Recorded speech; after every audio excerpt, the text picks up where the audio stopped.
On social media, former President Donald Trump repeated another sexist remark against Kamala Harris. Despite Harris's gain in battleground state polls, his followers continue similar attacks.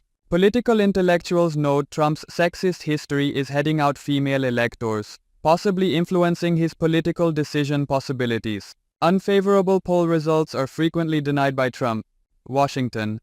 This week, former U.S. President Donald Trump's misogynistic depredations reached a new low when he posted yet another crude sexual slur directed at Kamala Harris, amplifying the ugly smears spread by his shady followers. On Wednesday, Trump reposted a picture of Kamala Harris and Hillary Clinton on his social media platforms, suggesting that they exchanged sexual favors during their political careers. Interesting what penis massages meant for both their vocations differently, the inscription from the Trump fan read. It was the second time that Trump has amplified such repugnant remarks from supporters that Hillary Clinton once referred to as deplorables.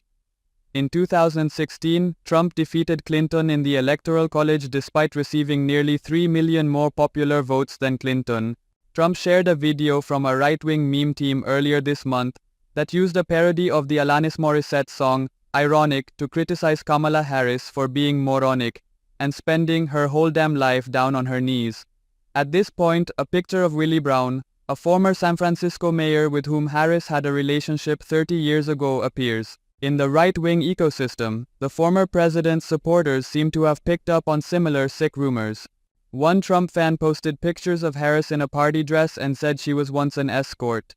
"She's going to get paralyzed in the Situation Room while the generals have their way with her," said Fox News anchor Jesse Waters in a further cheap shot when he argued on his program that Kamala Harris is not the leader the United States is looking for. Even though he explained with a suspicious smile that he was speaking figuratively and wasn't suggesting anything of a sexual nature, the comment was met with immediate criticism from his female co-hosts. The ex-wife of second gentleman Douglas Emhoff, Kirsten Emhoff, tweeted, "There are many things to worry about, but Kamala being manhandled in the Situation Room is not one of them." Harris was defended by others. Provocative memes featuring Biden, Harris, Hillary Clinton, Bill Gates and Anthony Fauci incarcerated in orange jumpsuits were also reposted by the former president, who is himself a convicted felon awaiting sentencing. Despite the fact that Harris and his supporters insist, without providing any evidence, that the polls are fake and that he is far ahead, the repugnant attacks continue to mount as polls continue to show Harris leading Trump in battleground states. The overall insight among political intellectuals is Trump and his devotees are making way for dismissing the race's results on November 5th in the event that he loses, as it looks likely assuming the latest thing proceeds. Harris holds a 10 to 15 point lead in some polls, indicating that he is rapidly losing support among female voters. Trump has proactively recommended that any outcome that doesn't bring about his triumph may not be fair.